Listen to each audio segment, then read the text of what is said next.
Nós queremos ouvir uma palavra do pastor Cote agora, e ele vai falar sobre o secularismo na igreja. E eu estava meditando, pastor Cote, um texto que me veio ao coração sobre esse assunto, Colossenses 3:2. Pensai nas coisas que são do alto e não da terra. E nós, como igreja brasileira, precisamos de uma boa dose de pensar nas coisas que são do alto. A pandemia revelou cristãos pensando muito nas coisas da terra. Algumas pessoas vivendo muito aqui na terra. Alguns irmãos, talvez, da sua igreja, muito desesperados em perder a própria vida, esquecendo de pensar nas coisas que são do alto. Hoje, os nossos jovens, a partir de muitos púlpitos, são encharcados com a mensagem como ser um milionário. E nós precisamos, de novo, de mensagens como ser um missionário. E eu creio que isso está para vir um resgate disso na nação brasileira. Aliás, é tanta promessa de milhão que eu acho que se cortar toda a floresta amazônica, vender madeira, não tem milhão suficiente para atender todo mundo que é prometido de tanto milhão que tem sido prometido. Eu fico muito feliz com esse tema que o pastor Cote vai compartilhar. E eu me lembro do saudoso evangelista Rainer Bonk, que tivemos o privilégio de caminhar bem próximo dele. Ele tinha uma coisa muito especial, e que eu creio que tem a ver com esse tema. Existem muitos cristãos, e da nossa geração, pastor Jonathan, que eu chamo cristão terra a terra. Ele é cristão, mas o assunto dele é a comida, é a viagem, é a roupa, é o carro, é o passeio. Mas ele é cristão, mas ele só fala de coisas da terra. Depois entra uma segunda categoria, que é o cristão terra-céu. Ele vive aqui, mas ele já sabe de uma coisa, pastor Tomás, existe vida eterna, Jesus está voltando, vamos falar sobre isso, vamos evangelizar. Mas tem uma terceira categoria, e onde entram pessoas como o pastor Tomás, tomam a liberdade de falar, pastor Jonathan, pastor Bonke, que é o cristão céu-terra. Ele está tão cheio da glória de Deus, que ele já não só pensa nas coisas do alto, mas ele já vive as coisas do alto. E ele vai dando instruções do céu para a terra. E eu creio que nós precisamos dessa boa dose de cristão céu para a terra. Então, gostaria que recebêssemos o pastor Cote, que vai nos ministrar nessa hora. Uma alegria introduzi-lo para essa ministração, pastor. Amém, queridos. Eu gostaria de compartilhar algo bem breve sobre a importância da gente viver com discernimento.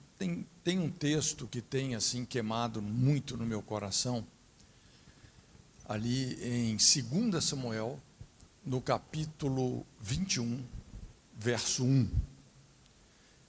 Quando a Bíblia fala assim, nos dias de Davi, houve uma fome de 3 anos consecutivos, pelo que Davi consultou o Senhor.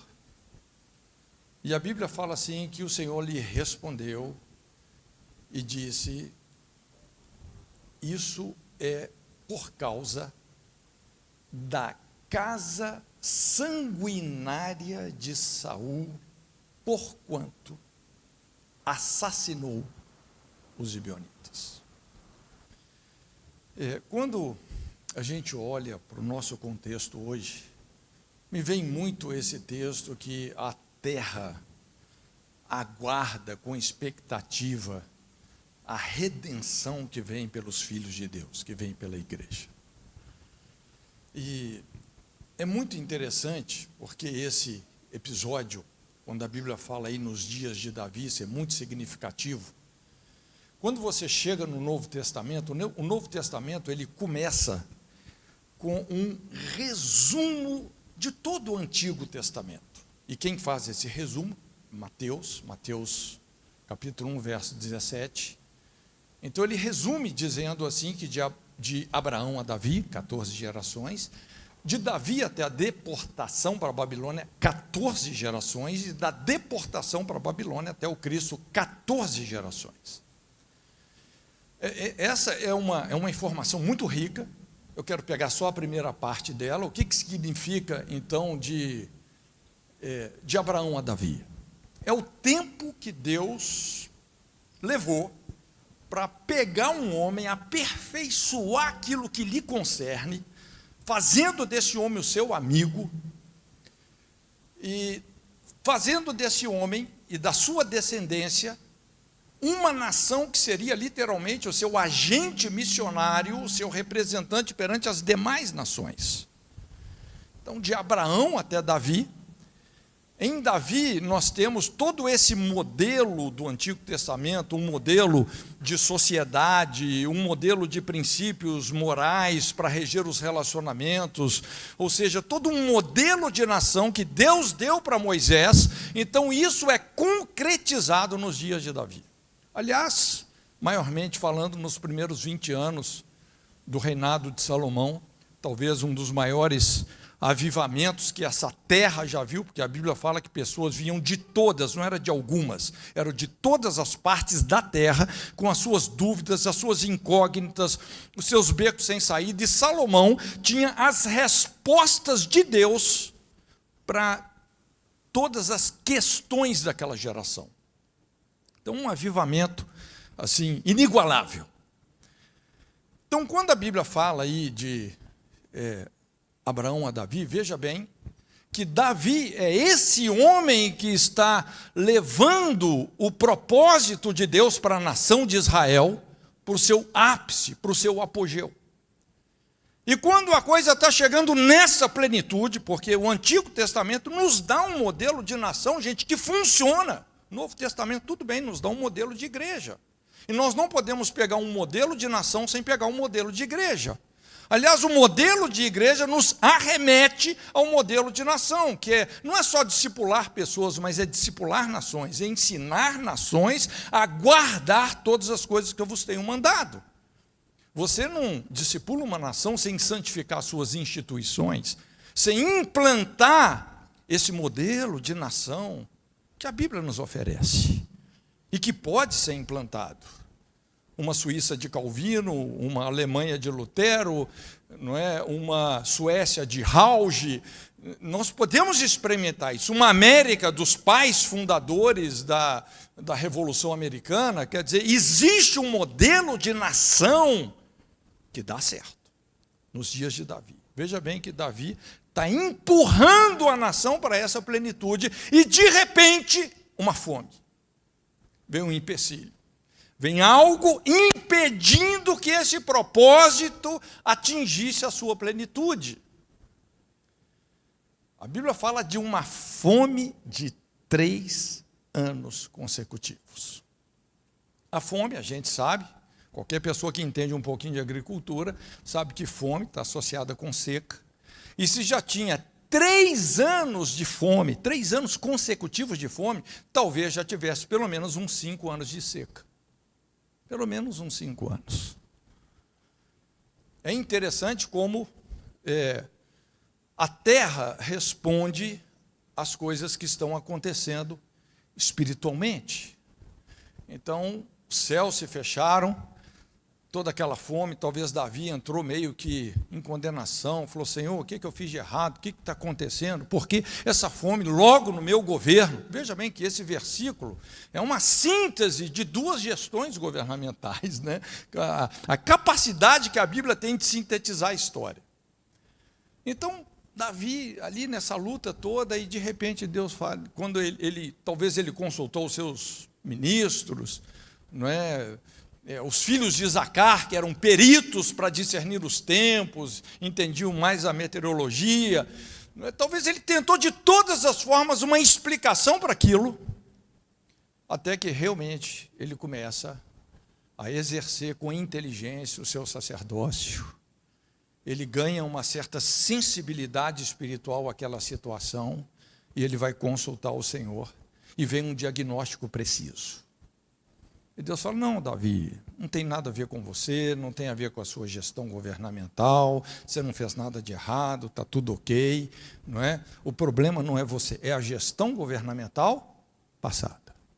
Olha como Deus caracteriza a família de Saul, os que participaram daquela chacina. A casa sanguinária de Saul assassinou os gibeonitas, com quem Josué fizera uma aliança de que não os mataria. Então houve aí derramamento de sangue inocente, quebra de aliança. E é muito importante a gente considerar, gente, que tem pecados que ferem a terra. Eu achei muito interessante, né, o apóstolo René falando aqui sobre conquista de território. a terra é algo muito significativo. E Jesus explica o princípio mestre de conquista de território. Ele fala, os mansos herdarão a terra. Por isso que ao longo da história você vê povos perdendo a terra, povos ganhando a terra. Você vê nações nascendo e nações morrendo.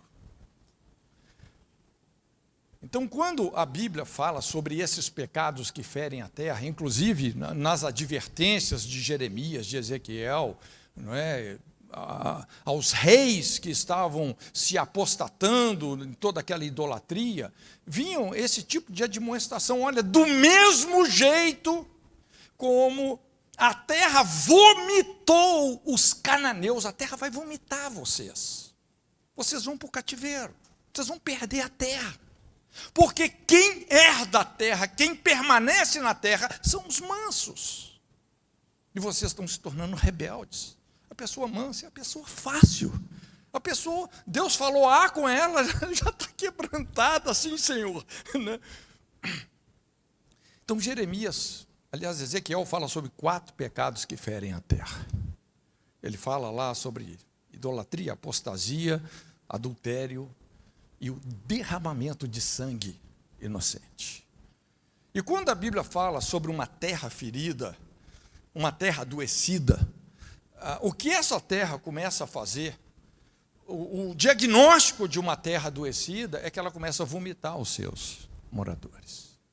Hoje nós vemos muitos lugares assim. A Venezuela está vomitando os seus moradores, o Afeganistão está vomitando os seus moradores, a Califórnia está vomitando os seus moradores. A terra, no inglês a palavra sick, né, fica enjoada, começa a vomitar as pessoas. A terra adoeceu. E é o que está acontecendo agora ali, a nação indo para a sua plenitude, e de repente acontece um trauma. Uma situação que está segurando todo o propósito de Deus em relação à nação de Israel. Então chega esse momento chave, quando Davi então tem esse discernimento, e a partir disso, então, ele vai consertar as coisas que precisam de ser consertadas, não é? Um dos maiores erros que alguém pode cometer é ignorar a história. A história não pode ser ignorada, a história tem que ser resolvida, tem que ser redimida, tem que ser restaurada. Isaías fala sobre restaurar os lugares antigamente assolados de geração em geração. Jesus, quando se dirige à igreja de Éfeso, ele fala, lembra-te de onde caíste, volta lá, arruma o que tem que ser arrumado.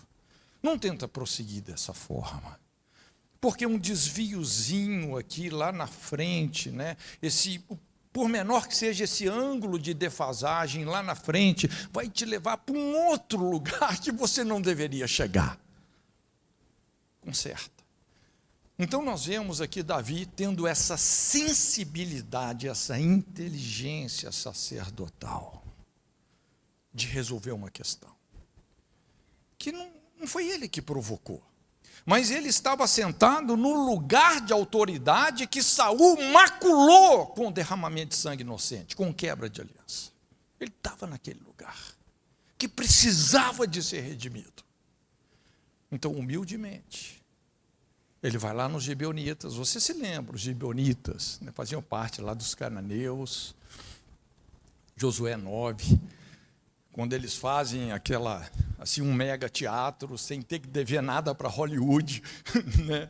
Vestes envelhecidas, pães bolorados, as roupas gastas, né? E Josué não consultou o Senhor, fez aliança de que eles não morreriam, e, na verdade, Josué cumpriu a parte dele. Não, vocês não vão morrer, nós vamos cumprir a nossa palavra. Veio uma sentença sobre eles, né? Olha, né, vocês vão ser rachadores de lenha, tiradores de água, lá no contexto do tabernáculo, porque essa era uma logística extremamente pesada, e normalmente gente mentirosa, manipuladora, a melhor sentença é colocar perto do altar, é colocar perto de uma vida de cruz.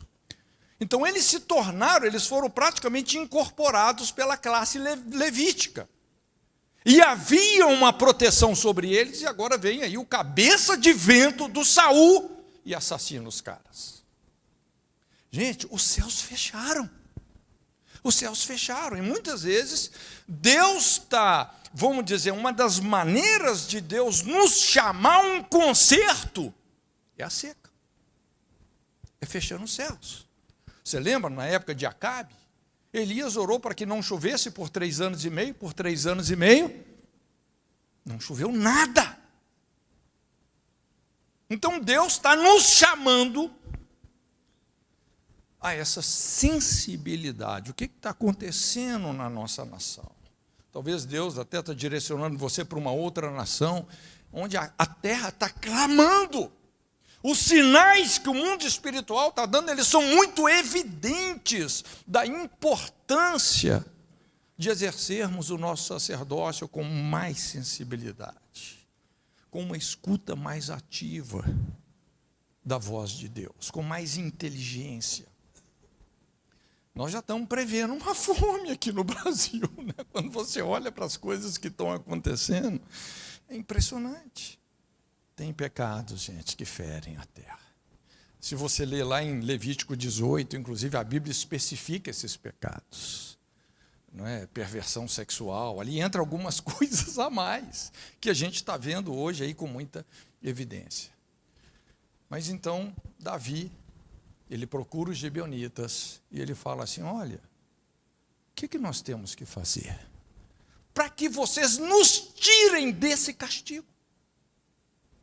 Para que vocês nos tirem desse lugar de maldição, porque nós estamos de castigo, por causa dos crimes de Saul. O que nós temos que fazer? E os gibeonitas, lógico, entendendo profundamente a redenção, eles falam, puxa vida, Davi, apreciamos o que você está fazendo. Realmente essas coisas não podem ficar impunes. Isso precisa de ser resolvido, não é? Mas vamos fazer um negócio, eles são extremamente generosos. Porque você sabe que o que desequilibra o mundo espiritual a favor de Satanás, do acusador, é a impunidade. É esse crédito de injustiça. Desequilibra. Então eles falaram, olha, dá-nos pelo menos 7 homens, desses que participaram dessas chacinas. 7 homens da casa de Saul que sejam enforcados, que sejam responsabilizados pelos seus crimes. Isso não pode passar batido. Ao mesmo tempo que eles foram misericordiosos, e havia ali no caso, né, a lei moral coincidia com a lei civil, né, em Israel, não assassinarás, foi um assassinato em massa. E Davi falou, não, é justo. Ele toma cuidado lá em relação à casa de Jonatas, com quem ele tinha uma aliança, pega alguns filhos lá de Rispa, uns outros netos de Saul que participaram dessas chacinas. Olha, essas pessoas vão sofrer as consequências das suas escolhas. E eles são enforcados. São enforcados. Não é? Essa seria uma outra conversa, mas existe uma casa de Saul, uma casa sanguinária de Saul, que às vezes está dentro de nós, gente, está na nossa liderança.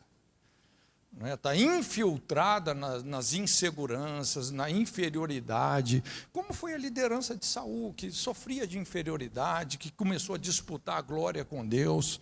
Não é? Essa palavra, quando fala que rebelião é como feitiçaria e o porfiar como idolatria, a palavra porfiar no original é disputar a glória, como foi muito bem colocado aqui. Você quer, não é uma lasquinha da glória de Deus, né? Você quer realmente tomar a glória de Deus.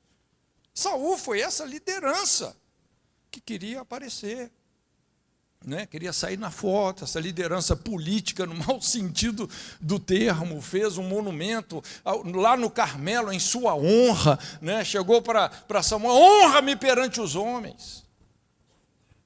Cara, veja bem que esse tipo de liderança, que começou na insegurança, na inferioridade, que se desenvolveu no ciúme, o pior tipo de amargura que tem é que vem do ciúme. Lembra? As irmãzinhas criaram um corinho novo, né? Saul matou milhares de inimigos, e Davi dezenas de milhares. Rapaz, o rei endemoniou com o espírito de ciúme, e isso levou ele a se tornar uma pessoa assim, violenta, uma liderança violenta, sanguinária, abusiva, que destrói realmente a próxima geração de líderes. Isso tem que morrer. Quando esses homens foram mortos, vem uma cena tétrica da rispa espantando lá os urubus sobre os cadáveres. Davi fica sabendo disso e ele fala: não, vai lá, pega os corpos, enterra, vamos fechar esse ciclo com dignidade. Não é? Inclusive enterraram aqueles homens junto com os ossos de Saul e Jonatas, dizendo: olha, está finalizado isso aqui, está finalizado, está resolvido, com dignidade. Impunidade não teve vez, o juízo foi feito com misericórdia, resolveu aquilo. E a Bíblia fala que no momento que os corpos estavam sendo enterrados, sabe o que aconteceu? Quem se lembra? A chuva veio. Talvez 5 ou 6 anos sem cair uma gota d'água, a chuva veio. A chuva veio. E a terra agora começa a responder. A Bíblia fala assim: Deus voltou a ser favorável com a terra. Deus voltou a ser favorável. Irmãos, é muito importante. Eu creio que hoje nós temos assim uma igreja com envergadura, com maturidade. Rapaz, eu tenho tanta fé na igreja brasileira, aliás, no corpo de Cristo. O incremento do seu reino não tem fim. É muito poderoso, mas nós precisamos de ter essa sensibilidade profética. Por mais que o progressismo está avançando, que o inimigo está tentando avançar, isso é bom, por um lado, tem um lado positivo, porque tudo isso acaba sendo vitamina, não é verdade? É uma oportunidade para a gente fazer um exercício de piedade e termos essa sensibilidade, sabendo que tem muitos lugares que estão aguardando por mim e por você.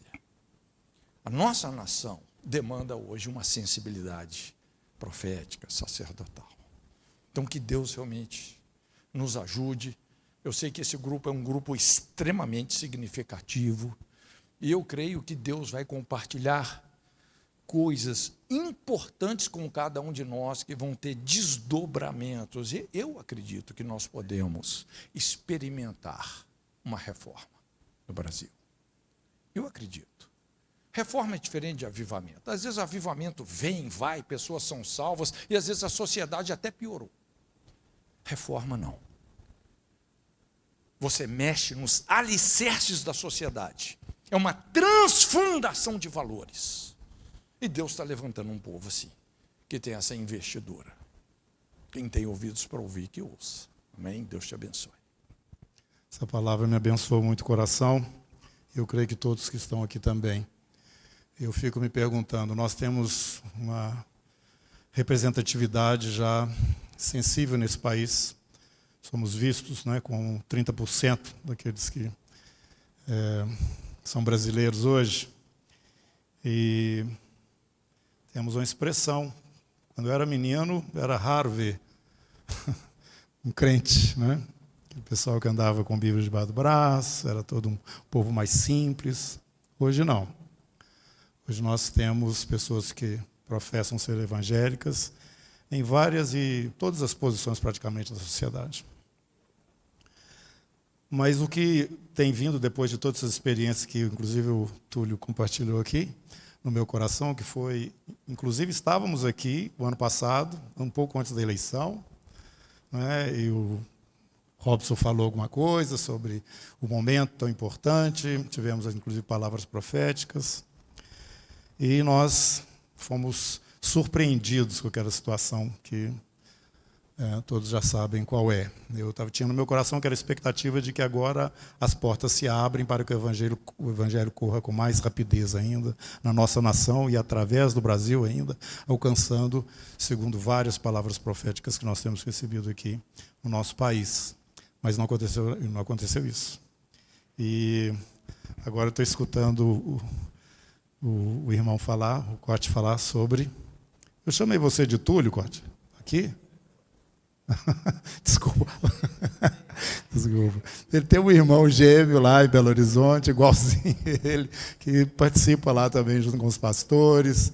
É um irmão muito abençoado. Desculpa, Cote. Mas o Cote trazendo essa palavra, né, a respeito de algo que não estava relacionado diretamente com o reinado de Davi naquele momento, mas tinha um sentido espiritual. Então, concluindo, antes de orar e chamar aqui o Davi Lago, eu queria compartilhar com os irmãos rapidamente que eu sinto a necessidade de que nós tenhamos expressão, não mais aqui ou tanto aqui no aspecto natural, mas no mundo espiritual. Eu fico me perguntando qual a expressão que nós temos. Tem vários ministérios, tem gente para lá, gente para cá, tem vários dons, vários... Mas o que significa tudo isso dentro do aspecto, vamos dizer, invisível, onde nós sabemos que a nossa luta está acontecendo contra principados, potestades, essas forças, né, do mal. E eu quero mais clareza nisso. Eu quero estar mais objetivo dentro disso. E eu creio que a palavra que nós recebemos aqui nos inspira a caminhar nessa direção. Vamos ficar em pé para descansar um pouquinho. Vamos orar. E a seguir o nosso irmão Davi Lago vai estar compartilhando. Pai bendito, muito obrigado por este momento. Como o pastor Jonathan falou, isso aqui é o terceiro céu. Em parte é mesmo, Senhor, porque nós estamos reunidos aqui como família Tua, servos do Senhor e servas também. Senhor, todos iguais diante do Senhor pela graça que nos foi liberada em Cristo Jesus. Bendito seja o Teu nome, Tu és o nosso Deus. E nós Te adoramos em espírito e em verdade. Senhor, agora pedimos ao Senhor que o Senhor nos tire destas indefinições que ainda existem no nosso meio, esta falta de visão espiritual que ainda acontece e nos coloca focados, Senhor.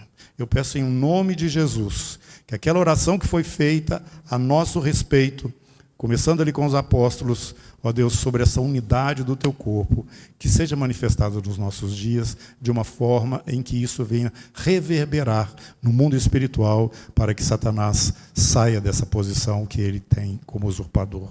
Em nome de Jesus. Amém.